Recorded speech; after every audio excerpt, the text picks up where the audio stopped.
Sidoqoftë, ky nuk është informacioni i vetëm i shpallur në Kur'an rreth maleve.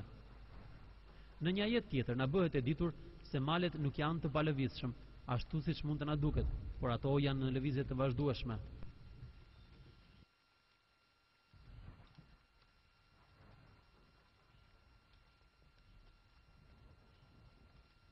E kur i sheh malet, mendon se ato janë të palëvizshëm, ndërsa ata lëvizin si rreth.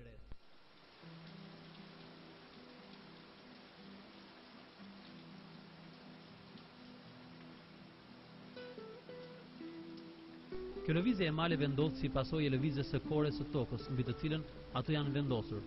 Korja e tokës noton mbi shtresën e mantelit, e cila është më e dendur. Ishte fillimi i shekullit të 20 kur për herë të parë në histori, një shkencëtar gjerman me emrin Alfred Wegener deklaroi se kontinentet kanë qenë të bashkuara në kohën e krijimit të tokës, por më pas ato u zhvendosën në drejtime të ndryshme dhe u ndan, duke u larguar shumë larg njëri tjetrit.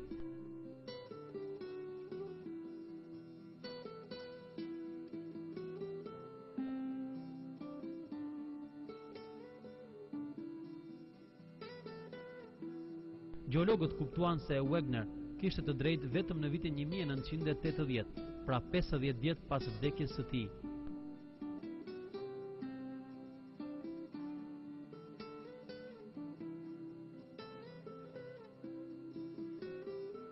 Kjo lëvizje u zbulua si rezultati i kërkimeve gjeologjike të kryera në fillim të shekullit të 20.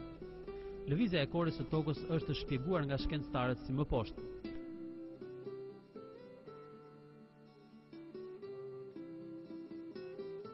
Korja dhe pjesa e sipërme e mantelit me një trashësi 100 km janë të ndara në segmentet e quajtura shtresa. Gjenden 6 shtresa të mëdha dhe disa shtresa të vogla. Sipas teorisë së quajtur tektonika e shtresave, këto shtresa lëvizin në tokë duke mbajtur me vete dyshemene e kontinenteve dhe të oqeaneve. Lëvizja e kontinenteve është llogaritur të jetë 1 deri në 5 cm në vit. Gjatë kohës që shtresat vazhdojnë të lëvizin, ato realizojnë një ndryshim të vogël në gjeografinë e tokës. Për shembull, çdo vit oqeani Atlantik bëhet pak më i gjerë.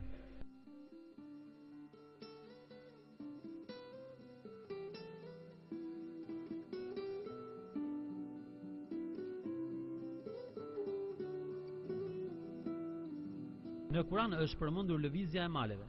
Sot, shkencëtarët bashkëkohor për këtë lëvizje përdorin termin lëvizja kontinentale.